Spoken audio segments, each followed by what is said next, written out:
Свято родной мовы под назвай «Живые вытоки» у областным громадско-культурным центре означается 8-й раз и становится все больше популярным. Импреза пачалася з выставы рэканструяваных и стылизованных костюмов и презентации фотокаталога региональной особливости традиционного костюма Брэшчыны. Народное оденье наших продков может быть модным. Это доказывают костюмы, шитые Марыной Бонифатьевой. У вопратцы ремесница гармонично сполучая сучасный крой с народными узорами. Я делаю акцент именно на молодежь, чтобы они сумели, наверное, полюбить нашу национальность, и носили с удовольствием нашу одежду. Есть мужская одежда полностью, женская, это платья, это туники, это блузы.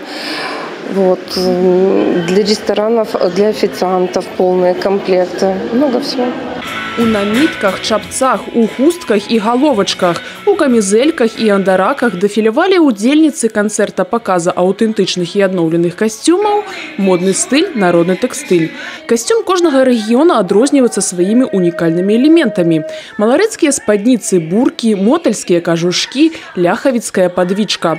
Усяго разные регионы Брэшчыны представили каля 200 костюмов, по яким мы можем уявить, як апраналіся наши продки у початку и середине 20-го стагоддзя. На голове бездежской невесты пава, а на леликаўской свасе кокаш. Головные уборы складали самую колоритную частку жаночей вопратки. Це називається плат по-нашому. Його одягали тільки на замужнім жінкам. На свадьбі, як знімали, по-нашому називається вельон, то свекров зав'язувала, щоб вона ходила вже платова.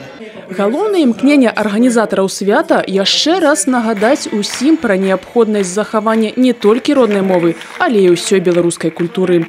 Дзіяна Мішчук, Сергей Мацвійчук, тэлерадыёкампанія «Брэст».